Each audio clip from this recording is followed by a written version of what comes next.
Hocam bize hep ameliyattan değil, ameliyattan sonrasından kork derler. Haklılar mı? Vallahi haklı diyemeyeceğim de haksız da diyemeyeceğim doğrusu.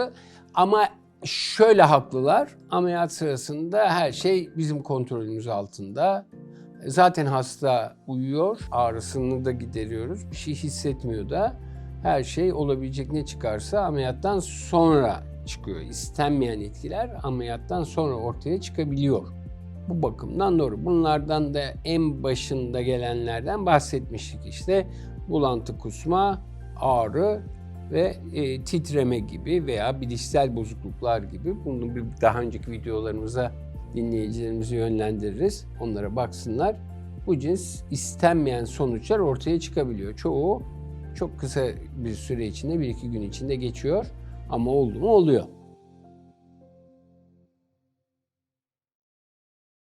Bu ağrıyı engellemek için kullandığınız özel bir ilaç var mı? Ağrıyı önlemek için tarihsel olarak, klasik olarak opioidler kullanılıyor. Yani morfin türevleri kullanılıyor. Geçmiş zamanlarda anestezinin çok ayrılmaz bir parçası, hatta bazı kalp ameliyatları anestezik madde verilmeden, o eter kloroform zamanlarında anestezik madde verilmeden sadece morfinle yapıldığı için hani o zamanlar bu awareness, uyanıklık, ameliyatı hatırlama en çok, ama bunu 70 sene önceden bahsediyoruz, belki 60 sene önceden bahsediyoruz.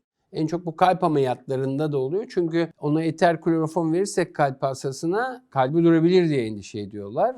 Günle kıyaslanacak gibi değil ve çok morfin ağırlıklı bir anestezi veriliyor. Kalp ameliyatları hala opioid ağırlıklı bir anestezi içeriyor ama tabii ki onlarda da böyle bir awareness olma ihtimali çok az. Ama genel olarak, geleneksel olarak ameliyat sırasında ve ameliyat sonrasında da analjezi, yani ağrı tedavisi morfinler ve morfin türevleri ile, aslında morfinden çok morfin türevleri ile hallediliyor. Sadece ameliyattan sonra mı kullanıyorsunuz bu ilaçları yoksa hastalık tedavilerinde vesaire kullanılmasının bir riski oluyor mu hasta için? İki şeyi de söyleyelim. Morfini ameliyat sırasında da kullanıyoruz, opioidleri.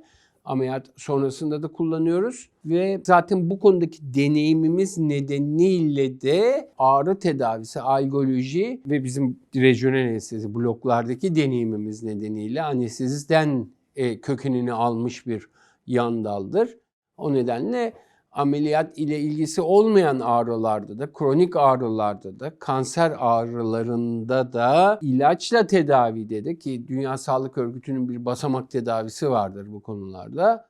İlaçla tedavide de, bloklarla, sinir bloklarıyla tedavide de anestezinin deneyimi nedeniyle bunlar kullanılmıştır hep ve bunlarda da daima opioidler ilk basamak tedavisinde değil ama örneğin kanser tedavisinde çok sık başvurulan, ilk demesek bile en sık başvurulan ilaçlardır. Bloklarda da diğer ilaçların yanı sıra işte lokal anestetiklerin, kimi durumda alkol türevleri verilir, kortikosteroidler verilir ama burada da aynı şekilde yine opioidler kullanılmaktadır.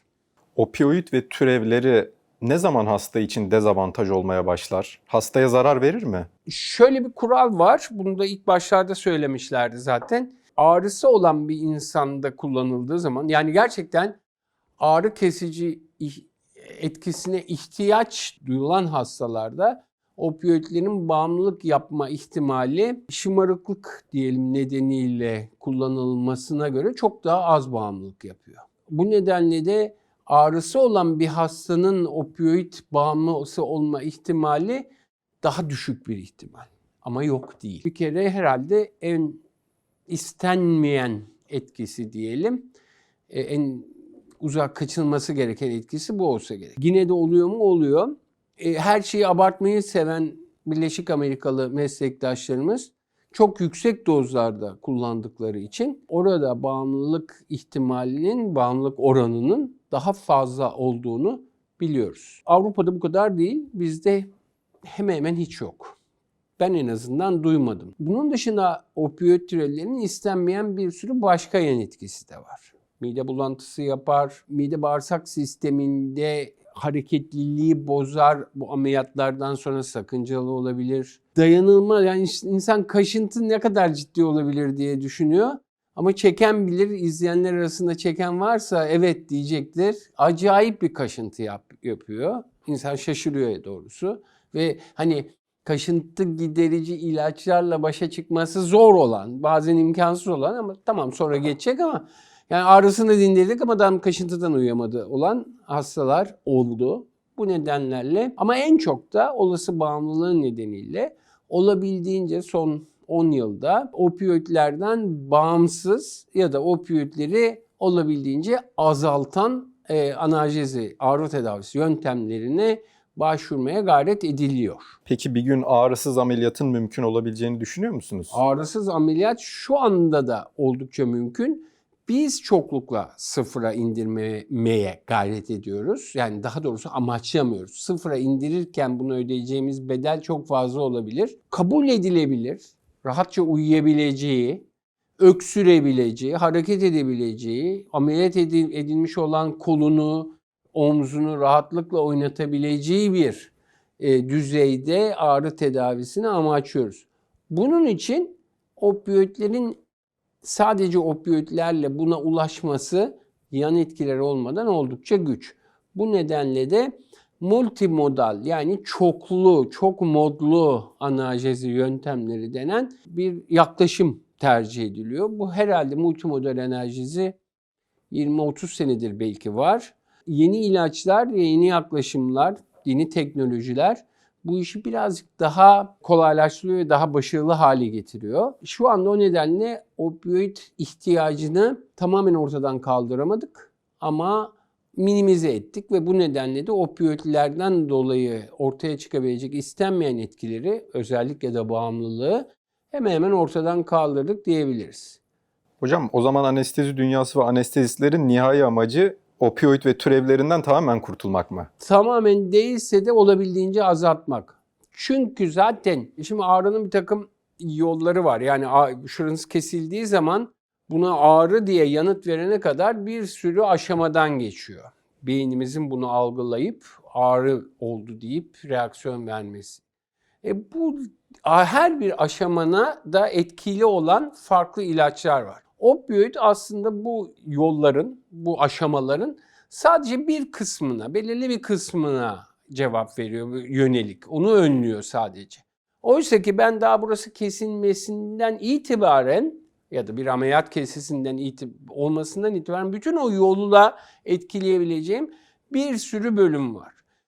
Mesela bu çok tartışıla gelen bir şey olmakla beraber eskiden daha popülerdi. Şimdi artık o kadar popüler olmadığı düşünülüyor. Ağrı ortaya çıkmadan yani ameliyat başlamadan belirli bir ağrı kesici düzeyi tutturursam, orayı uyuşturursam örneğin ağrının daha az olacağı. Çünkü ağrı uyanıklığının, ağrının yolunu baştan kapayacağım düşünülüyor. Buna mesela preemptif analjezi deniliyor. Preemptif lafı analjinin ötesinde geçmiş Amerikan başkanları tarafından da kullanılmıştır. Yani başkaları bize saldırmadan onun saldıracağını bildiğim için ben ona saldırayım, preemptif tedbir alıyorum dediği vakit o preemptif lafı buradan geliyor. İkisi de aynı anlamda kullanılan bir şey doğrusu.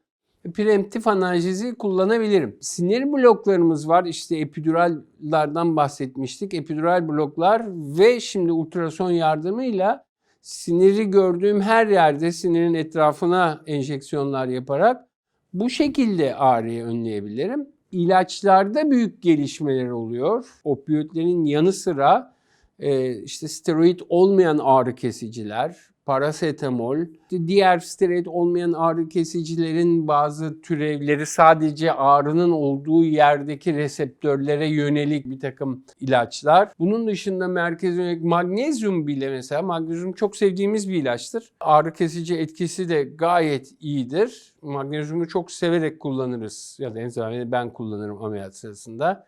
Bunun dışında yine bir videoda bahsetmiştik. Ketamin ağrı kesici olarak aynı zamanda anestezik olarak da kullanılıyor.